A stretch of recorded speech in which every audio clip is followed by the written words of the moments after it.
Hello दोस्तों, स्वागत है आपका CMA US पार्ट 1 के सेक्शन ए में क्वेश्चन सॉल्विंग सीरीज़ का, जहाँ पे हम अलग अलग चैप्टर्स के क्वेश्चन सॉल्व कर रहे हैं। तो आज हम इंटीग्रेटेड रिपोर्टिंग, अकाउंट्स रिसीवेबल और इन्वेंट्री जैसे चैप्टर्स के 50 क्वेश्चन सॉल्व करेंगे। इन क्वेश्चन सॉल्विंग के करने से आपको काफ़ी ज़्यादा ये महसूस होगा कि कॉन्फिडेंस आ रहा है। दूसरी चीज़ कि आपका जो अंडरस्टैंडिंग इन कॉन्सेप्ट्स का जो हम ऑलरेडी डिस्कस कर चुके हैं हमारे कॉन्सेप्ट सॉल्विंग वाले वीडियोस में, तो काफ़ी ज़्यादा क्लियर हो जाएगा। चलिए स्टार्ट करते हैं। क्वेश्चन 1 कह रहा है which of the following best defines the integrated reporting as described in the IR framework.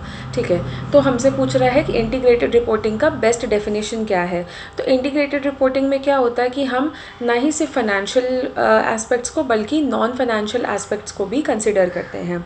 अच्छा, before we move on to the options, हम ऑप्शंस की तरफ पहले बढ़ें उससे पहले एक चीज़ मैं बता दूं कि अगर आपको अपने कभी भी एग्ज़ाम में ऑप्शंस में कुछ वर्ड्स दिखें जैसे ओनली, ऑलवेज, नेवर, तो इन टाइप के अगर वर्ड्स आपको दिखते हैं ना, तो इसका मतलब है कि there is a very high probability, काफ़ी ज़्यादा ये चांसेस है कि वो ऑप्शन हमारा करेक्ट आंसर नहीं होगा। ठीक है, अब जैसे कि ऑप्शन ए दिया हुआ है, a process resulting in periodic communication by an organisation about its financial performance only. यहाँ पे वर्ड सिर्फ ओनली दिया है, और अगर हम इसको पढ़ें तो इसका मतलब क्या है कि हम लोग क्या बात करें कि ये सिर्फ कंपनी के फाइनेंशियल परफॉर्मेंस के बारे में बात कर रहा है। तो क्या इंटीग्रेटेड रिपोर्टिंग सिर्फ फाइनेंशियल परफॉर्मेंस के बारे में है? नहीं, it is more than that, उससे ज़्यादा है। Option B, a process that results in periodic communication by an organisation about value creation, preservation और erosion over time.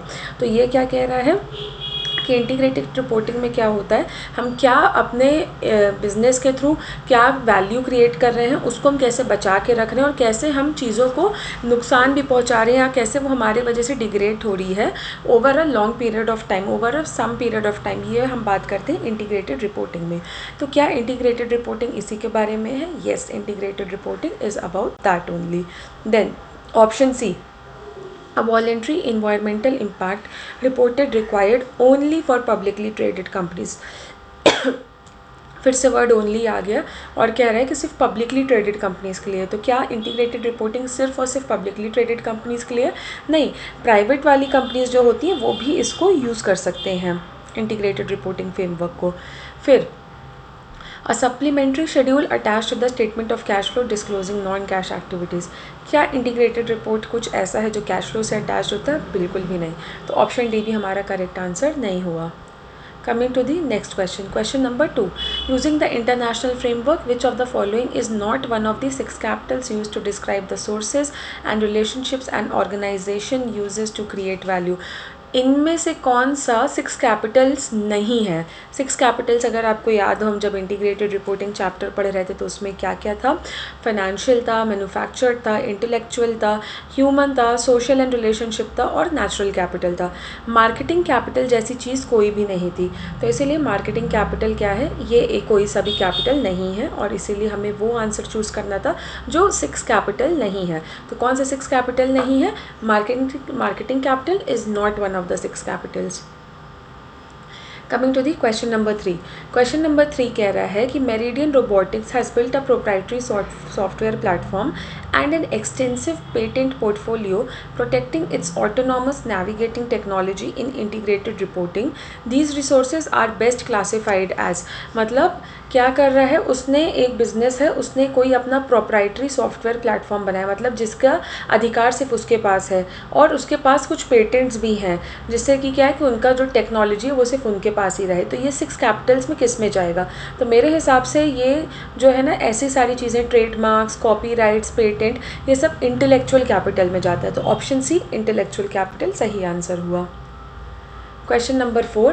Harborview Bank sponsors free financial literacy workshops in the communities where its branch operates and tracks the goodwill this generates with local residents. In its integrated report this activity would be reported under which capital. आप यहाँ पे क्या कर रहे हो, आप workshop conduct कर रहे हो, आप सोसाइटी का भला कर रहे हो और लोगों से क्या कर रहे हो, लोगों से बात करके ये जान रहे हो कि उस पर्टिकुलर बैंक की गुडविल क्या है, तो आप सोसाइटी से काफ़ी ज़्यादा मिलजुल रहे हो। तो आपको नहीं लगता कि ये सोशल एंड रिलेशनशिप कैपिटल होना चाहिए? अच्छा, ह्यूमन कैपिटल क्यों नहीं होगा? क्योंकि ह्यूमन कैपिटल किससे रिलेटेड होता है? ह्यूमन कैपिटल रिलेटेड होता है एम्प्लॉयज़ से, जो हमारे बिजनेस में काम कर रहे हैं, जो हमारे लिए काम कर रहे हैं, जो हमारे कंपनी में जॉब कर रहे हैं। तो इसलिए ह्यूमन कैपिटल नहीं होगा, और क्या होगा, social and relationship capital. Coming to the question number 5, in the context of integrated reporting, value creation is best described as। अच्छा, इंटीग्रेटेड रिपोर्टिंग में वैल्यू क्रिएशन को हम लोग कैसे बेस्ट डिस्क्राइब करते हैं? तो वैल्यू क्रिएशन को हम लोग, चलो ऑप्शंस देखते हैं सबसे पहले। तो जैसे कि सोलिली इसमें दिया हुआ है, तो सोलिली is also a synonym of only word. जैसे यहाँ पे देखो ऑप्शन ए में सोलिली दिया हुआ है, फिर यहाँ पे ओनली दिया हुआ है, तो मेरे हिसाब से ये दो ऑप्शंस तो मैं पहले ही एलिमिनेट कर दूंगी। एक बार आ जाओ ऑप्शन बी और सी पढ़ लेते हैं। बट एग्ज़ाम में हमारा क्या अप्रोच रहेगा, हम ऑप्शन ए और डी में भले ही ऐसे एक्सट्रीम वाले वर्ड्स जैसे ओनली, सोलिली, ऑलवेज, नेवर, ये सब दिया, बट इसको भी हम एक बार पढ़ लेंगे। तो ऑप्शन ए दिया, a process that optimises financial performance solely for the benefit of an organisation shareholders. नहीं, value creation is for the stakeholders and for everyone, not just for the shareholders. Option B, uses of the organisation's capital to build wealth for the management. तो ये सिर्फ management की wealth बनाने के लिए, तो क्या ये ऑप्शन सही है? नहीं, ये ऑप्शन सही नहीं है। फिर option C, a process driven by an organisation business activities and outputs that results in increase, decrease और transformation of its capital over time. तो इसमें क्या हो रहा है, वैल्यू क्रिएट हो रही है, येस, क्योंकि इसमें क्या बात कर रहे हैं, इसमें ये बात कर रहे हैं कि हमारे बिजनेस से हम ऐसी गतिविधियाँ कर रहे हैं जिससे कि क्या हो रहा है कि जो हमारा कैपिटल है वो या तो बढ़ रहा है या घट रहा है या किसी और चीज़ में परिवर्तित हो रहा है समय पे। Then option D, a process reporting only positive changes in an organisations financial capital. एक ऐसा प्रोसेस जिसमें कि सिर्फ फाइनेंशियल कैपिटल का पॉजिटिव चेंजेस, सिर्फ अच्छी चीज़ें रिकॉर्ड होती हैं। नहीं, हम लोग क्या करते हैं, वैल्यू क्रिएशन में सारी चीज़ें रिकॉर्ड करते हैं। Coming to the question number 6। Question number 6 क्या है, manufacturing company begins incorporating environmental impact data, workforce safety metrics and community engagement outcomes into its core strategic decision making process alongside its traditional financial analysis. This practice is best described as। मतलब आप ऐसे काम कर रहे हो कि आप ना कि सिर्फ अपने बिजनेस के बारे में बल्कि आसपास के इन्वायरमेंट के बारे में, अपने वर्कफोर्स के सेफ्टी के बारे में, सारी चीज़ों के बारे में सोच रहे हो। तो यानी कि आप क्या कर रहे हो, तो ऑप्शंस देखते हैं। ग्लोबल सिटीजनशिप, क्या ग्लोबल सिटीजनशिप आपने कहीं भी पढ़ा है? नहीं। फिर compliance with international financial reporting standards, क्या ये सिर्फ फाइनेंशियल रिपोर्टिंग स्टैंडर्ड से रिलेटेड है? नहीं। और ऑप्शन सी, इंटीग्रेटेड थिंकिंग, क्या ये इंटीग्रेटेड थिंकिंग है? येस, क्योंकि integrated thinking is about the embedding the non financial information as well, मतलब कि और भी क्या चीज़ें जो हमारा सिर्फ पैसे के अलावा और सारी चीज़ें हैं उसके बारे में बात करता है। तो yes, option C is the correct answer. फिर option D, shareholder wealth maximisation, क्या ये शेयर होल्डर वेल्थ मैक्सिमाइजेशन से रिलेटेड है? नहीं, ये शेयर होल्डर वेल्थ मैक्सिमाइजेशन से नहीं रिलेटेड है। Just a second.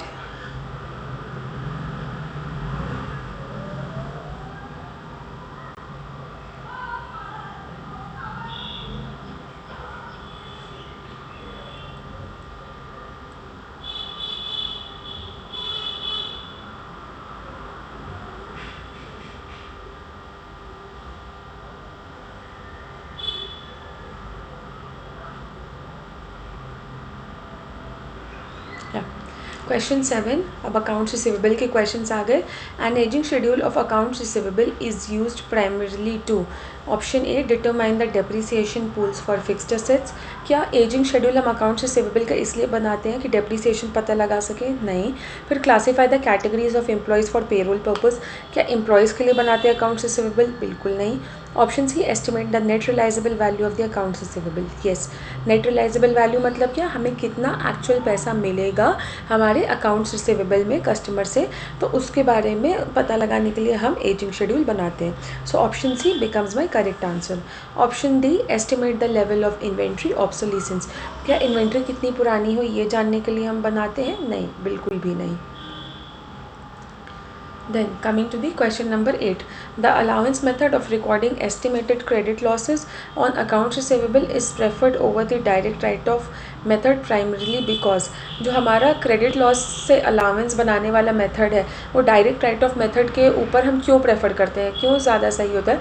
अगर आपको याद होगा जब हम चैप्टर डिस्कस कर रहे थे ये अकाउंट्स रिसीवेबल का, तो हम इसलिए अलाउंस बनाते हैं क्योंकि हमारा ये मानना है कि हमें मैचिंग प्रिंसिपल कॉन्सेप्ट को फॉलो करना चाहिए।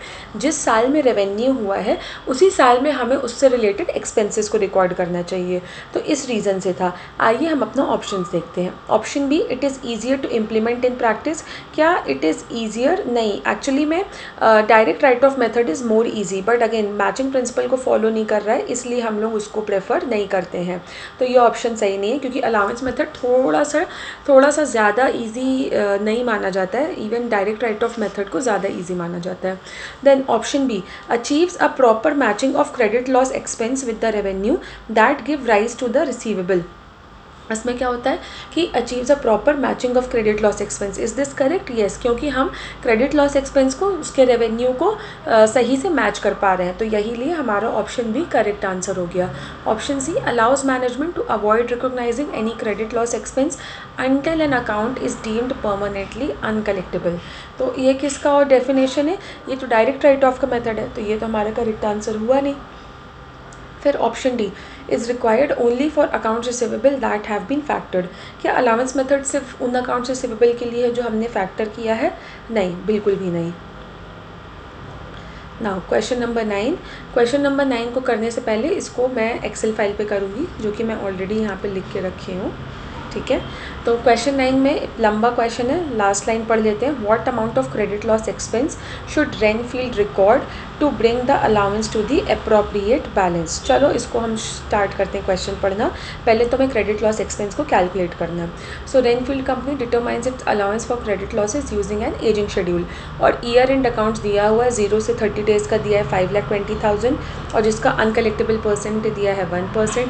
फिर 31 to 60 डेज़ का दिया हुआ है 1,40,000, जिसका अनकलेक्टेबल है 55%। 61 to 90 का 75,000 15% पे।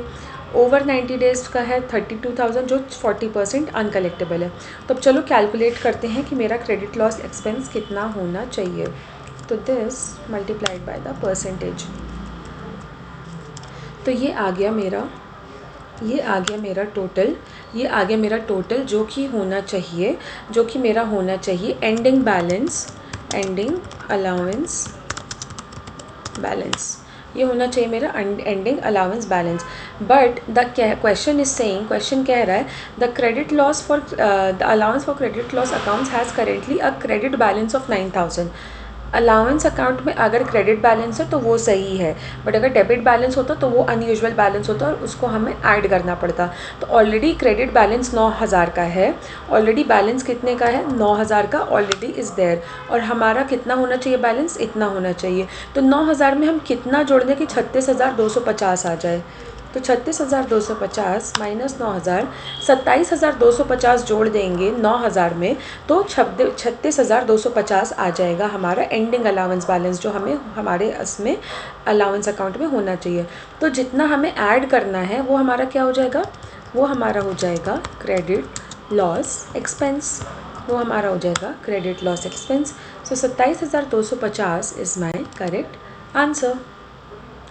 आई hope this is clear to you guys. बहुत सिंपल था, कैलकुलेट कर लेना है। क्या कैलकुलेट कर लेना है कि एंडिंग बैलेंस कितना होना चाहिए with the help of the ageing schedule. जितना ऑलरेडी दिया हुआ है तो वो तो दिया ही हुआ है, उसके अलावा हमें उसमें कितना और ऐड करना चाहिए कि मेरा एंडिंग वाला आ जाए। तो उसमें से ये इतना माइनस कर देंगे तो 27,250 हुआ। Now coming to the question number 10। Question number 10 में क्या दिया हुआ है? Alderwood company determines its allowance for credit losses using an ageing schedule which indicates that 54,000 of receivables are estimated to be uncollectible. Before adjustment the allowance for credit loss account has a debit balance of 3,200 because write offs during the year exceeded the prior year's estimate.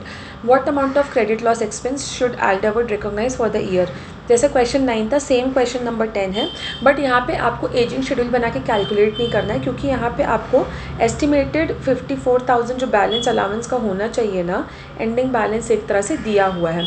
और एक चीज़ ये बोल रहा है कि हमारे जो credit loss expense है वो कैलकुलेट करना है, बट जो हमारा क्रेडिट लॉस अकाउंट है ना, allowance for credit loss account में डेबिट बैलेंस है 3200 का।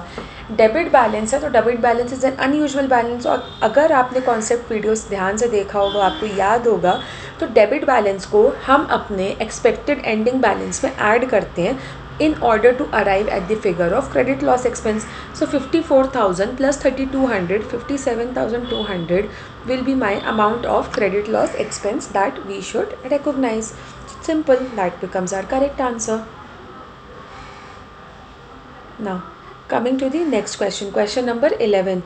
Bellhaven Company estimates credit losses at 2% of credit sales. Credit sales for the year total 3.6 million. The allowance for credit loss had a credit balance of 18,000 before any adjustment. What amount of credit loss expense should Bellhaven recognize for the year and what will be the ending balance in the allowance account?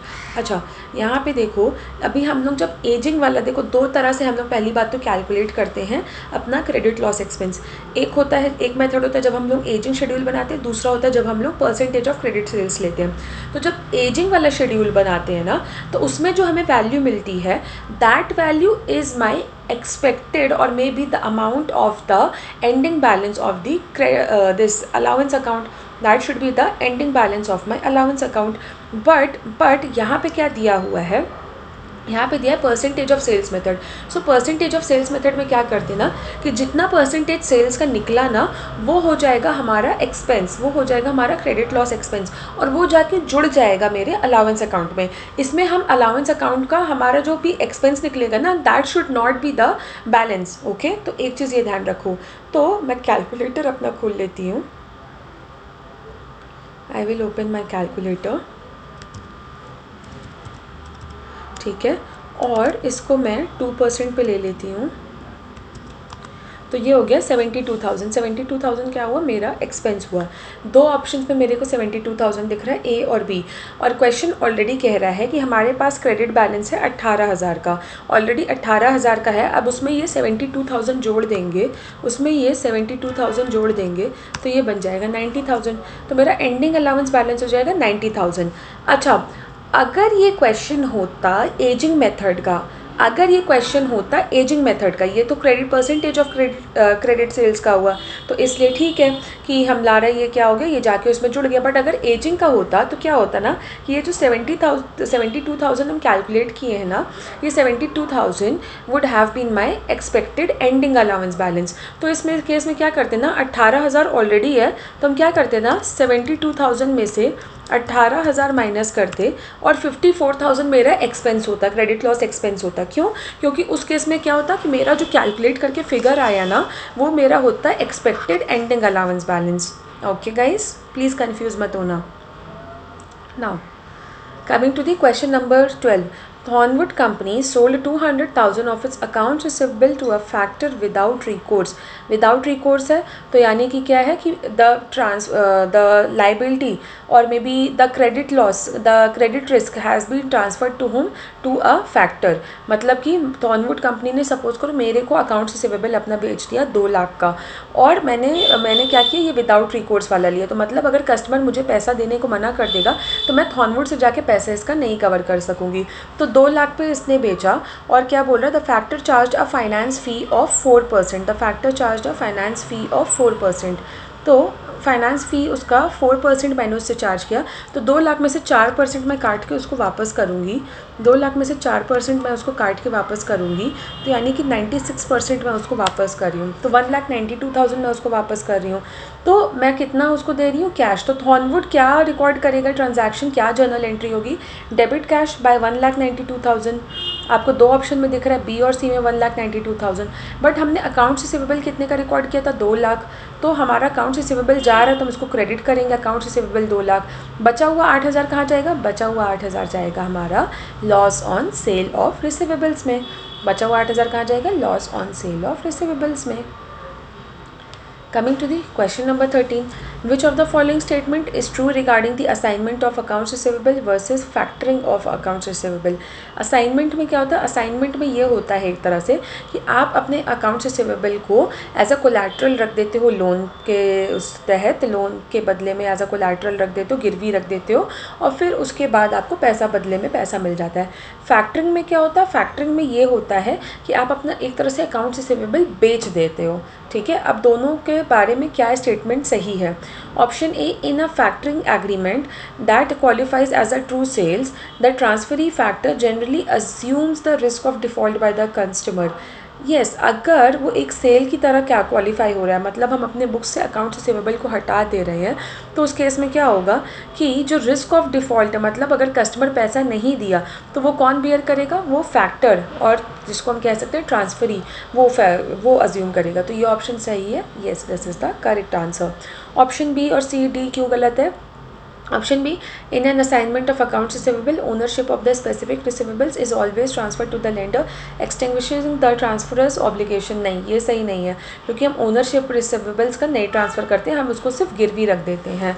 ठीक है, option C, factoring never results in a loss being recognised by a transferor. क्या ये सही है? नहीं। अभी इससे पहले वाली क्वेश्चन में हमने ये वाले क्वेश्चन में देखा कि यहाँ पे loss on sale of receivables हुआ जब हमने फैक्टर किया, तो ये आंसर गलत है। और ऑल्सो एक रीज़न आप ये भी समझो कि एक तरह से आप ये भी समझो कि इस ऑप्शन में ऑलवेज वर्ड है, इस ऑप्शन में नेवर वर्ड है, तो बहुत ज़्यादा चांसेस हैं कि ये भी, इसमें भी देखो ऑलवेज है, ये तीनों ऑप्शंस हमारे आंसर नहीं होंगे। तो ये भी एक ट्रिक आप समझ के रखो। फिर option D, assignment of receivables always result in a sale being recorded similar to factoring. Assignment of receivable को हम always as a sale record करते हैं, क्या हम उसको एज अ सेल रिकॉर्ड करते हैं? नहीं, बिल्कुल नहीं। फिर next question, question number 14, simple calculation का क्वेश्चन है। क्वेश्चन कह रहा है कस्ट्रल को का accepted as 8th month 6% interest bearing note receivable of 45,000 from a customer on October 1 year 1 in settlement of an overdue account. Kestrel's year end is 31st December. What amount of interest revenue should Kestrel recognise for the year ended 31st December year 4। क्या इसमें से recognise कर लेना है Castrol को as क्या, अपना interest. तो देखो 45,000 इसका नोट का वैल्यू है और कितने परसेंट पे है, it is eight the rate 6%, it is at the 6%। 2700 इसका होना चाहिए, बट ये 1 साल का इंटरेस्ट होना चाहिए। और हमें कितने महीने की हम अकाउंटिंग करें, अक्टूबर में लिया और दिसंबर में बुक्स क्लोज करें, तो यानी अक्टूबर नवंबर दिसंबर 3 महीने का। तो इसको हम क्या कर देंगे, इसको हम डिवाइड कर देंगे 12 में से, फिर मल्टीप्लाई कर देंगे 3 से, तो 675 मेरा क्या हुआ, 675 मेरा इंटरेस्ट रेवेन्यू हो गया। Coming to the question number 15। Question number 15 क्या कह रहा है, when a specific customer account previously determined to be uncollectable is written off against the allowance for credit losses, the write off entry will be what. तो देखो पहला एक customer था जिसको हमने राइट ऑफ कर दिया अलाउंस फॉर क्रेडिट लॉस के तहत वाले मतलब रूल में, तो हमारा राइट ऑफ एंट्री क्या होगा, will it have any effect. तो पहली बात तो जब हम राइट ऑफ एंट्री करते हैं तो हम क्या करते हैं, अकाउंट रिसीवेबल को कम कर रहे हैं और हम क्या कर रहे हैं, अपने अलाउंस को भी कम कर रहे हैं, राइट। तो मतलब कि मेरा दोनों चीज़ कम हो रहा है। अलाउंस मान लो हमारे अकाउंट रिसीवेबल, पहले अकाउंट रिसीवेबल मैं यहाँ पे लिख के दिखाती हूँ आपको। मान लो मेरा अकाउंट रिसीवेबल पहले था 100 और मेरा अलाउंस था 800, अलाउंस था 200। तो मेरा नेट AR कितना हो गया था, नेट AR मेरा हो गया था 800। अब मान लो मेरा AR मैंने राइट ऑफ मेरे को करना है, क्यों, क्योंकि एक अनकलेक्टेबल होने वाला, बैड डेट्स होने वाला है। तो मैं क्या करूँगी, राइट ऑफ करने के लिए अकाउंट रिसीवेबल को जितने अमाउंट से कम करूँगी उतने ही अमाउंट से मेरा ये भी कम होगा। क्या मेरा कम होगा, अलाउंस कम होगा 100 से ही। तो मेरा नेट AR कितना हुआ, मेरा नेट AR हो गया 900 माइनस 100 800 हो गया, 900 माइनस 100 800 हो गया। ये मेरा नेट रिडक्शन इन AR हो गया। तो ऑप्शन बी क्या हो गया, मेरा करेक्ट आंसर हो गया।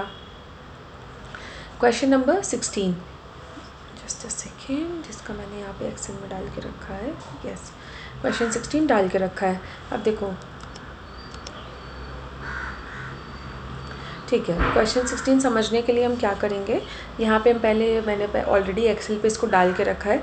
तो क्वेश्चन 16 कह रहा है Palisade company uses the allowance method to account for uncollectable accounts. A specific customer account previously return off as uncollectable was unexpectedly recovered and collected in full in cash during the period using the standard reinstatement approach. What is the effect of this in recovery on Palisade's current ratio and total working capital? पहले एक allowance method में मेरा uncollectible था, फिर क्या हुआ, फिर मैंने उसको राइट ऑफ कर दिया, बट लेटर ऑन क्या हुआ ना, राइट ऑफ कर दिया क्या मतलब मैंने उसको अपने बुक्स ऑफ अकाउंट से हटा दिया क्योंकि मेरे को लगा ये पूरा का पूरा बैड डेट्स होगा। बट आगे जाके क्या हुआ, आगे जाके ये हुआ कि कस्टमर ने उसका पैसा दे दिया, मैंने उसको पूरा पूरा रिकवर कर दिया। तो अब ये बताओ इसका क्या इम्पैक्ट हुआ मेरे करेंट रेशियो में और टोटल वर्किंग कैपिटल में। करेंट रेशियो क्या होता है, current ratio is current asset upon current liability होता है, और वर्किंग कैपिटल क्या होता है, working capital is the difference between current asset minus current liability. अच्छा, जब ये मेरा रिकवर हो रहा है ना, जब मेरा रिकवर हो रहा है तो मैं अकाउंट रिसीवेबल को बढ़ा दूंगी और अलाउंस को भी बढ़ा दूंगी सेम अमाउंट से। अब जब मैं अलाउंस और अकाउंट रिसीवेबल को दोनों को सेम अमाउंट से बढ़ा रही हूँ तो क्या मेरा कोई इम्पैक्ट होगा करेंट रेशियो पे? नहीं, क्योंकि मान लो मेरा AR मैं ले लूँ और मेरा अलाउंस ले लो और मेरा नेट AR ले लो, मेरा नेट AR ले लो। मान लो मेरा AR पहले 900 था और ये 100 था, तो मेरा नेट अकाउंट रिसीवेबल 800 था। अब इसको मैं मान लो ये 100 रुपये का अकाउंट रिसीवेबल आ गया, मेरे को वापस मिल रहा है पैसा, तो इससे बढ़ जाएगा 100 और ये भी बढ़ जाएगा 100 से। तो मेरा नेट AR कितना हुआ, मेरा नेट AR हुआ 1000 माइनस 200, 800 हो गया, राइट। 800 ही हो गया मेरा नेट अकाउंट रिसीवेबल। तो क्या मेरे एक्चुअल में करेंट एसेट इंक्रीज़ हो रहा है? नहीं, मेरा करेंट एसेट तो इंक्रीज़ नहीं हो रहा है और ना ही मेरे करेंट लाइबिलिटी डिक्रीज़ हो रही है, कुछ भी इम्पैक्ट नहीं हो रहा है। तो the current ratio will be unchanged, the current ratio is unaffected, right. Current ratio is unaffected. क्या हमारा वर्किंग कैपिटल इफेक्ट हो रहा है? नहीं, वर्किंग कैपिटल में भी कोई इफेक्ट नहीं आ रहा क्योंकि मैं करेंट लाइबिलिटी को भी नहीं इम्पैक्ट कर रही हूँ। तो option C, both the current ratio and the working capital will be unaffected. This will become my correct answer, this will become my correct answer, option C. Coming to the question number 17। Question 17 क्या कह रहा है, on the statement of financial position accounts receivable should be valued at what, it should be valued at its NRV। हम लोग ने हर जगह पढ़ा कि it should be valued at its NRV, कभी भी इन्वॉइस्ड अमाउंट पे या फेयर वैल्यू वगैरह पे नहीं रिकॉग्नाइज करना, तो इसीलिए option B is the correct answer. Question number 18, which of the following statement is true regarding the pledging of accounts receivable as collateral for a loan। अगर हम उसको अपना प्लेज कर रहे हैं, एज अ कोलैटरल डाल रहे हैं, तो क्या होगा। फिर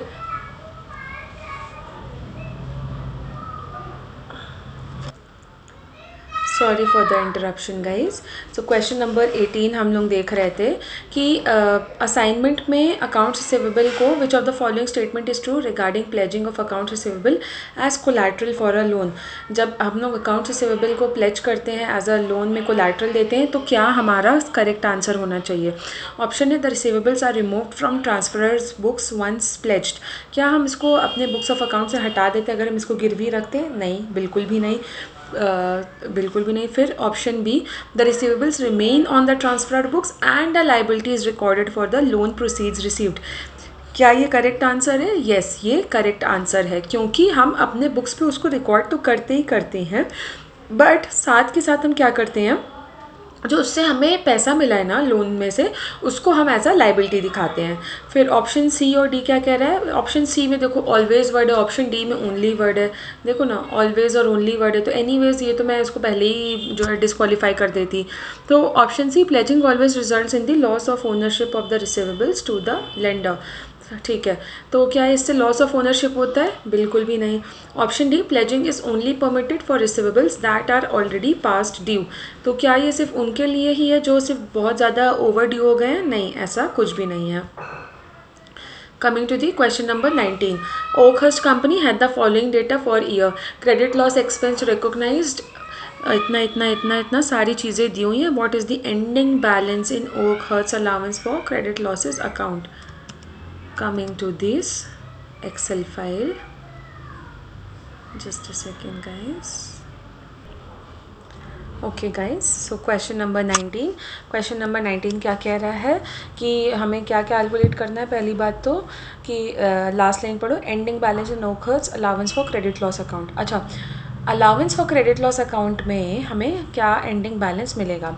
चलो हम लोग देखते हैं क्वेश्चन में क्या क्या दिया हुआ है. तो मैं क्या कर रही हूँ ना, मैंने यहाँ पे एक अकाउंट जैसा बना लिया है, ठीक है, डेबिट और क्रेडिट लिख के. अब देखो, जो allowance for credit loss account होता है ना, इसमें जो है ना, कोई भी चीज़ें हमें जोड़नी है, कुछ भी ऐड करना है तो हम क्या करते हैं, क्रेडिट साइड पे लिखते हैं. और कोई भी चीज़ हमें इससे घटानी है तो हम क्या करते हैं, इसको डेबिट साइड पे लिखते हैं. क्योंकि ये अलाउंस अकाउंट है, ये मेरे असेट में से माइनस होता है, ये मेरे अकाउंट रिसीवेबल में से माइनस होता है. ये एक तरह का कॉन्ट्रा असेट अकाउंट है, मतलब ये एक लाइबिलिटी के नेचर का है, तो इसमें हमेशा क्रेडिट बैलेंस होना चाहिए, ठीक है.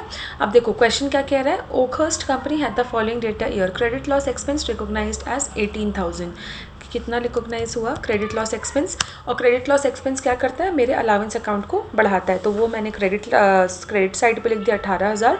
फिर account receivable written off during the year 14,500. मतलब मैं इसको राइट ऑफ कर रही हूँ, अपने बुक्स में से हटा रही हूँ. जब मैं राइट ऑफ करती हूँ तो मेरे अलाउंस में क्या होता है, मेरे अलाउंस में से चीज़ें हम लोग निकाल देते हैं. तो निकालने का मतलब क्या है कि मैं डेबिट करूँगी. फिर recoveries of previously written off 2,000 balance. अच्छा, पहले मैंने लिखा हुआ था उसको मैं रिकवर कर रही हूँ, मतलब मेरा अलाउंस अकाउंट में बढ़ा दूंगी. बढ़ाने का मतलब है क्रेडिट साइड जाएगा.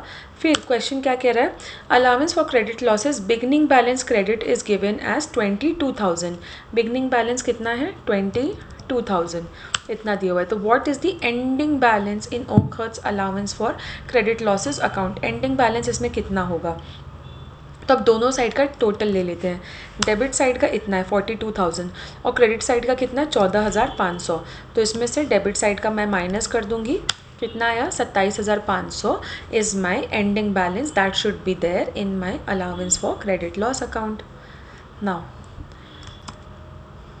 ऐसे एग्जाम में बना के करो, डेबिट लिख लो, क्रेडिट लिख लो, और फिर ऐसे करने में ना ज़्यादा इजी होता है. अगर आपको कैलकुलेशन में दिक्कत होती है डायरेक्ट कैलकुलेटर पे करने पे. देखो मेरे को इतना साल हो गया पढ़ाते हुए भी, और ख़ुद भी मैंने इतने एग्जाम्स क्लियर किए हैं, तो मैं इसको एग्जाम में करती तो मैं डायरेक्ट कैलकुलेटर पे करती. बट जिन लोगों को पहली बार इस तरह के क्वेश्चन प्रैक्टिस कर रहे हैं या अभी हैबिट नहीं है डायरेक्ट कैलकुलेटर पर सॉल्व करने की, वो ऐसे टी अकाउंट जैसा बना लो, एक साइड डेबिट एक साइड क्रेडिट लिख के करो, बहुत आराम से हो जाएगा. Moving on to the next question. Question number 20. Fenwick Company reports the net credit sales of 9,20,000 for the year. Accounts receivable increased from 1,10,000 to 1,28,000 and 6,000 of the receivables were written off as uncollectibles during the year with no recoveries. What amount of cash was collected from the customers during the year? ये accounts receivable का question है. चलो हम अपने Excel पे इसको करते हैं. यहाँ पे ये मैं ऑलरेडी पेस्ट कर चुकी हूँ और मैंने टी अकाउंट जैसा डेबिट क्रेडिट बना लिया है. अकाउंट रिसीवेबल एसेट अकाउंट है. एसेट अकाउंट में कुछ भी बढ़ाना है तो डेबिट करते हैं और कुछ भी घटाना है तो क्रेडिट करते हैं. क्वेश्चन दिया net credit sales of 9,20,000. Sales हो रही है 9,20,000 की हो रही है और क्रेडिट सेल्स उधार पे दिया है, तो सबका सब क्या बनेगा, मेरा अकाउंट रिसीवेबल बनेगा. अकाउंट रिसीवेबल बनेगा तो मेरा अकाउंट रिसीवेबल अकाउंट बढ़ेगा, तो कितना हो जाएगा, 9,20,000 रुपये मैं डेबिट साइड रिकॉर्ड करूँगी. फिर account receivable increase from 1,10,000 to 1,28,000. कितने से कितना बढ़ा, 1,10,000 से 1,28,000 बढ़ गया. मतलब इसका बिगनिंग बैलेंस मेरे को दिया हुआ है 1,10,000 और यहाँ पे मेरे को इसका एंडिंग बैलेंस दिया है 1,28,000. Just a second guys.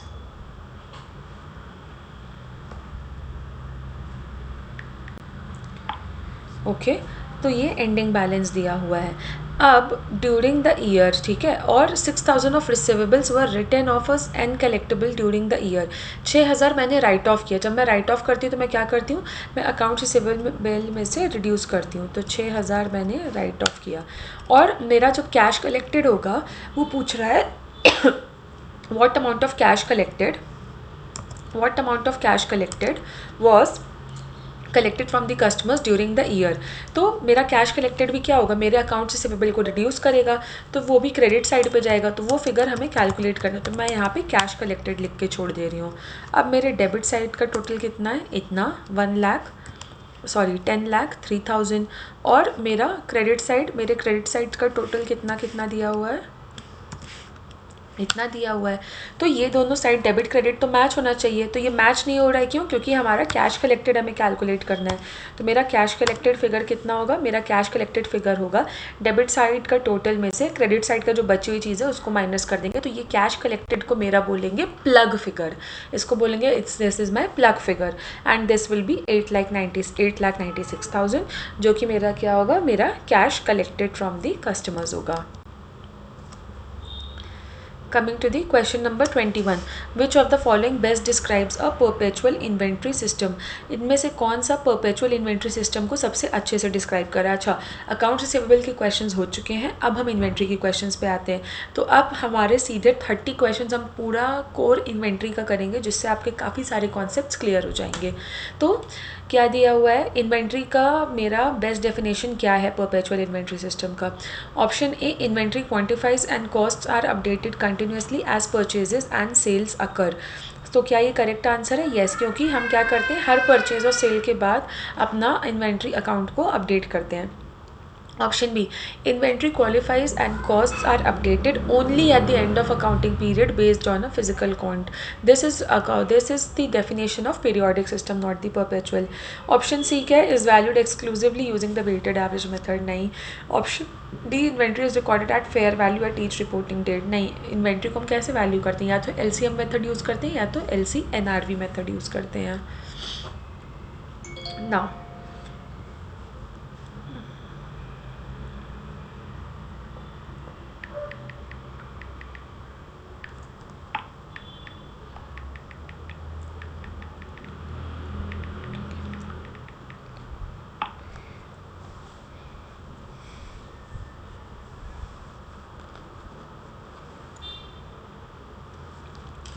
Question number 22, question 22 क्या कह रहा है, under a periodic inventory system cost of goods sold is determined. Periodic inventory system में कैसे डिटरमाइन होगा? अच्छा, हमारा जो कॉस्ट ऑफ गुड्स सोल्ड का फॉर्मूला क्या होता है, कॉस्ट ऑफ गुड्स सोल्ड का फॉर्मूला होता है, कॉस्ट ऑफ गुड्स सोल्ड अगर आपने चैप्टर पढ़ा होगा आपको याद होगा, तो beginning inventory plus purchases minus ending inventory, ये होता है मेरा formula cost of goods sold का। ये मैं पूरा एक्सप्लेन कर चुकी हूँ कैसे आया क्या आया। अब क्या है options, let's see. Recording the cost of each item as it is sold throughout the period. This is about the perpetual system. This is about the perpetual system, not the periodic system. फिर option B, deducting the ending inventory determined by the physical count from the cost of goods available for sales at the end of the period. Yes, we are deducting the ending inventory from where, from cost of goods available for sales. मतलब cost of goods available for sale मतलब क्या हुआ, beginning inventory plus purchases, इसमें से हम लोग ending inventory minus कर देंगे तो बचेगा मेरा cost of goods sold. Option C, applying a predetermined standard cost to each unit sold. Applying a predetermined cost to each unit sold. तो क्या ये ऑप्शन सही है? नहीं, क्योंकि ये किसके बारे में बात कर रहा है, ये कि पीरियोडिक मेथड के बारे में नहीं बात कर रही है, कि स्टैंडर्ड कॉस्टिंग मेथड के बारे में बात कर रहा है. फिर ऑप्शन डी में वर्ड ऑलवेज आ रहा है, तो इसलिए ये भी हमारा ऑप्शन सही नहीं होगा. और एनीवेज पढ़ने पे भी समझ में आ रहा है, this always using the FIFO cost flow assumption. तो क्या ये करेक्ट है? नहीं, ये करेक्ट नहीं है. Coming to the question number 23. अच्छा, क्वेश्चन 23, 24, 25 सब एक जैसा है और इसको मैंने एक्सेल पे ऑलरेडी डाल के रखा हुआ है. चलो वहाँ पे करते हैं. Okay guys, let's start with question number 23. So question 23 is saying what? I'll just remove all this data.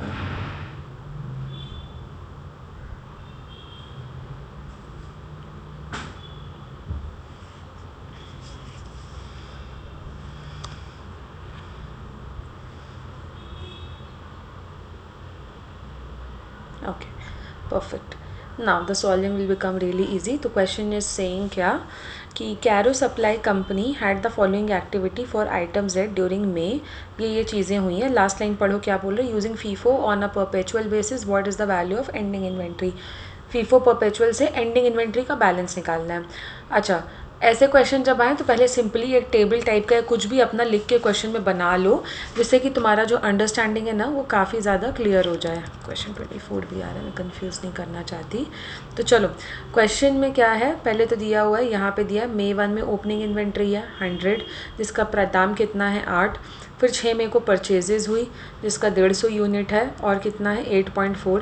फिर 14 मई को कितना बेचा, 180 यूनिट, कितने पे बेचा वो अभी हम डिसाइड करेंगे। फिर 22 मई को मैंने क्या किया, ख़रीदा 150 यूनिट 8.8 में। फिर 27 मई को बेचा 100 यूनिट, कितने पे बेचा वो भी हम देखते हैं अभी। अच्छा पीरियोडिक मेथड हम यूज़ कर रहे हैं, तो भले ही चाहे परपेचुअल यूज़ करें चाहे पीरियोडिक यूज़ करें, फीफो में हमारा आंसर हमेशा सेम आता है। चलो कैलकुलेशंस हम अपने करते हैं। अच्छा वैल्यू ऑफ माई इन्वेंट्री, तो यानी कि हाँ वैल्यू ऑफ माई इन्वेंट्री, तो मैंने कितने का ख़रीदा, 100 रुपये का ख़रीदा, 100 यूनिट्स ख़रीदे eight the rate of 8 each, तो 800 का ये हो गया। फिर इन्वेंट्री का बैलेंस मेरा कितना हुआ, कितना बचा है मेरे इन्वेंट्री 100 यूनिट्स। इन्वेंट्री बैलेंस कितना हुआ, इन्वेंट्री बैलेंस हुआ 100 × 8, 800 हुआ। ये कौन सी लेयर हो गई, ये हो गई लेयर 1। अब जब हम परचेज़ करते हैं तो हमारी वो क्या हो जाती है, लेयर 2। कितना परचेज़ किया, 150 यूनिट एट 8.4 ईच, तो 150 × 8.4 का वैल्यू कितना हुआ, इसको कैलकुलेट करेंगे तो 1260 आया। इन्वेंट्री बैलेंस कितना बचा, मतलब कितने यूनिट्स इन्वेंट्री हुए, तो 100 पहले से था, 150 और ख़रीदा, कितना हो गया 250 हो गया। अब इन्वेंट्री वैल्यू कितना होगा, 800 + 1260, 800 + 1260 कितना होगा, 2060 होगा। और ये मेरी नई लेयर क्रिएट हो गई, तो ये लेयर 1 और लेयर 2 हो गई। अब हमने कितना बेचा, सेल किया मैंने 180 जब मैंने बेचा तो मैं फीफो फॉलो कर रही हूँ, फर्स्ट इन फर्स्ट आउट। सबसे पहले ये 100 वाला बेचूंगी, फिर हमें 80 ओनली यूनिट इसमें से लेना पड़ेगा, 100 इसमें से ले लिया, 80 इसमें से ले लिया। तो अब अगर मैं अपनी मैथ करूँगी तो ये यानी कि 8 भी आएगा और 8.4 दोनों वाला आएगा। तो इसकी वैल्यू कैसे निकलेगी, 100 यूनिट पूरा का पूरा जो 8 रुपये पे है वो चला जाएगा, फिर 80 यूनिट इसमें से निकाल लेंगे, तो कितना हो जाएगा वैल्यू, कैलकुलेट करेंगे हम इसको ऐसे, तो 1472। फिर इन्वेंट्री मेरा कितना बचा, ये 250 में से 180 माइनस कर देंगे, तो कितना बचा मेरा, ये मेरा बचा 70 यूनिट। ये 70 यूनिट कौन सा बचा हुआ है, ये लेयर 2 का, और इसका वैल्यू कितना है 70 × 8.4 588। तो ये मेरा बचा है अभी कौन सा, सिर्फ लेयर 2। फिर मैंने परचेजेस किया 150 यूनिट एट 8.8 ईच, तो वैल्यू कितना हुआ 1320। और इन्वेंट्री बैलेंस कितना हुआ, 70 + 150 220 हुआ। इन्वेंट्री वैल्यू कितना हुआ 588 + 1320, इन्वेंट्री वैल्यू हो गया 1908। और अब क्या क्या है, लेयर 2 और लेयर 3। लेयर 2 का कितना बचा है, लेयर 2 का 70 बचा है। फिर मैंने सेल ऑफ किया तो फिर कितना होगा, फीफो फॉलो होगा। तो इसमें मैं क्या बेचूंगी, इसमें मैं लेयर 2 का जो है, लेयर 2 का 8.4 वाला भी बेचूंगी, और मैं क्या बेचूंगी 8.8 वाला भी बेचूंगी। तो मेरा कितना बचा 70, पूरा ये जो बच जाएगा लेयर 2 का 70 × 8.4, ये पूरा का पूरा मेरा सेल ऑफ हो जाएगा। और क्या मेरा सेल ऑफ हो जाएगा 30 यूनिट और 30 यूनिट और किसका, कौन सा वाला बिकेगा, 30 यूनिट और बिकेगा जो मैंने ये अभी परचेज़ किया 30 × 8.8, तो ये कितना आएगा 852। तो इन्वेंट्री बैलेंस कितना बचा, 220 - 100 120 हुआ। अब इन्वेंट्री वैल्यू कितना होगा, तो ये जो 120 बचा ये सिर्फ कौन सा है, लेयर 3 मेरा सिर्फ बचा है, सिर्फ लेयर 3 बचा, क्योंकि लेयर 2 भी मैंने ऑलरेडी यहाँ पे सेल ऑफ कर दिया है। तो 120 × 8.8, तो ये मेरा क्या हो जाएगा, ये मेरा एंडिंग इन्वेंट्री हो जाएगा। 1056 बिकम्स माई एंडिंग इन्वेंट्री। तो ये हो गया क्वेश्चन नंबर 23, ये हो गया क्वेश्चन नंबर 23 मेरा। अब मेरा क्वेश्चन नंबर 24, क्वेश्चन 24 में क्या दिया हुआ, using the same data as previous question, what is the value of the ending inventory using the LIFO on a perpetual basis. LIFO perpetual use करके हमें कैलकुलेट करना है अपनी एंडिंग इन्वेंट्री। तो चलो यहाँ पे टेबल मैंने ऑलरेडी लिख के रखा है, टेबल मैंने ऑलरेडी अपना लिख के रखा हुआ है यहाँ पे। तो अब चलो कैलकुलेशन शुरू करते हैं। तो ये वाला तो बहुत ही क्लियर है, ये तो पहले से सेम टू सेम ही रहेगा, पहला लेयर है ये मेरा सेम टू सेम रहेगा। फिर परचेजेस भी मेरा सेम टू सेम रहेगा पहले वाले क्वेश्चन जैसा, राइट। इसका कैलकुलेशन मैं ऑलरेडी बता चुकी हूँ। अब मेरा लीफो परपेचुअल है, तो मतलब मैं 14 मई को खड़े होकर अपना बुक्स ऑफ अकाउंट्स अपडेट करूँगी। तो मैं 180 यूनिट बेच रही हूँ, 180 में यूनिट बेच रही हूँ, तो last in first out follow होगा। क्या हम लोग फॉलो करेंगे? Last in first out, last in first out follow करेंगे। तो सबसे लास्ट में क्या आया? ये 6 में वाला पूरा पूरा बेच देंगे, बट हमें 180 यूनिट बेचना है, सो सिर्फ 150 यूनिट इसमें से मिल पाएगा, बाकी 30 हम इसमें से उठाएंगे। तो मैं क्या करूँगी, 150 इंटू 8.4, ये पूरा पूरा चला जाएगा, और ये 30 यूनिट 8 में से फिर मेरा कितना हुआ? 1500 हुआ।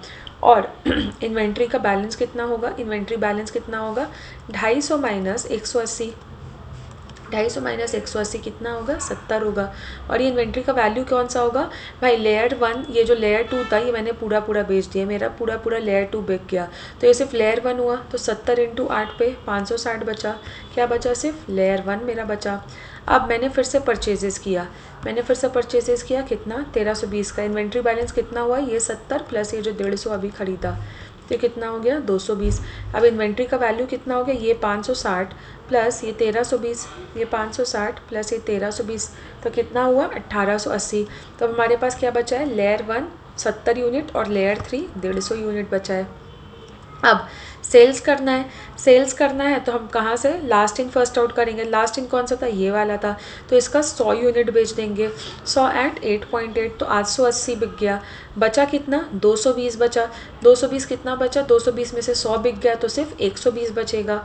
120 बचा। अब इसकी क्या वैल्यू है भाई? इसमें से इस 150 में से 100 में ऑलरेडी बेच चुकी हूँ, तो यहाँ पे कितना बचेगा? 50 इसमें का बचेगा एट 8.8, और पूरा का पूरा लेयर 1 जो मैंने यहाँ पे रिकॉर्ड किया है वो बचेगा।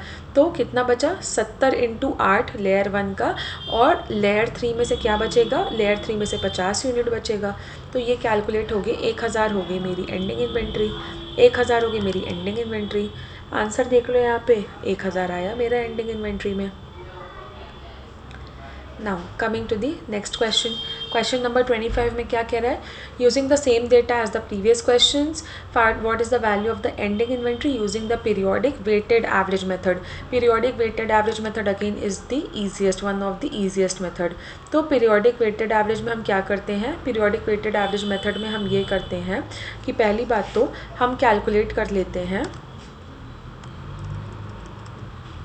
हाँ हम कैलकुलेट कर लेंगे कि मेरा क्या हुआ, मेरा पूरा मैंने टोटल परचेजेस कितना था और टोटल इन्वेंट्री मेरा बिगनिंग इन्वेंट्री कितना था।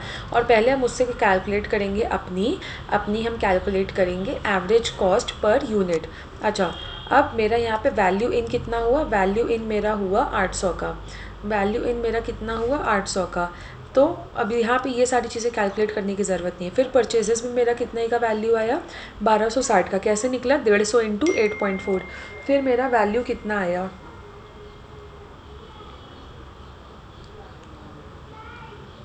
फिर मेरा वैल्यू कितना? 150 इंटू 8.8 कितना हुआ? 1320 हुआ।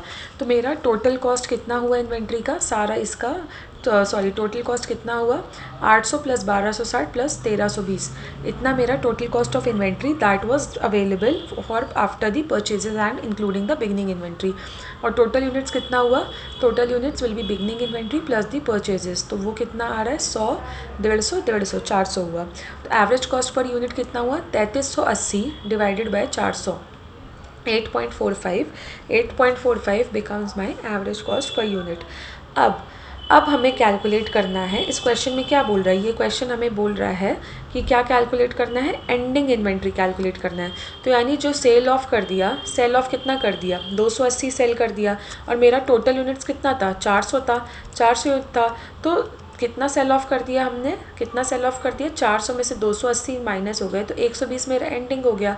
अब 120 एट द रेट ऑफ 8.45, क्योंकि ये मेरा एवरेज कॉस्ट है, तो ये मेरा क्या हो जाएगा? ये मेरा हो जाएगा ending inventory. This becomes my ending inventory. Very simple, ये सबसे ईजीएस्ट है। पहले क्या किया? जो भी मेरे सारे परचेजेज हैं उनको टोटल वैल्यू निकालिए, जो मेरा बिगनिंग इन्वेंट्री उसका वैल्यू निकाल दिया, फिर उसको टोटल यूनिट्स में से डिवाइड कर दिया, जो total number of units present है अवेलेबल है उसमें से डिवाइड कर दिया। तो कितना आ गया मेरा average cost per unit? Average cost per unit आ गया 8.45। जब मेरा एवरेज कॉस्ट आ गया 8.45 तो क्या हो गया मेरा, ये मेरा एवरेज कॉस्ट आ गया। और हमें कैलकुलेट करना है सिर्फ मेरा एंडिंग इन्वेंट्री। तो मेरा जो टोटल यूनिट्स ऑफ इन्वेंट्री था उसमें से मैं अपना सेल्स माइनस कर दूँगी। सेल्स कितना था, 100 यूनिट हुआ और 180 यूनिट हुआ। तो इसमें से मैं 280 माइनस कर दूँगी तो 120 बचा। तो मेरा कितना एंडिंग इन्वेंट्री हुआ, जो मेरा 120 है मल्टीप्लाइड बाई 8.45। तो ये आ गया मेरा ये क्वेश्चन। अब आता है मेरा क्वेश्चन नंबर 26। क्वेश्चन 26 क्या कह रहा है, using the same data as the previous 3 questions, what is the value of the ending inventory using the continuous perpetual moving average weighted average method, rounding the average unit cost to 4 decimal places. ठीक है, तो ये बोल रहा है हमें calculate करना है value of the ending inventory using the perpetual method.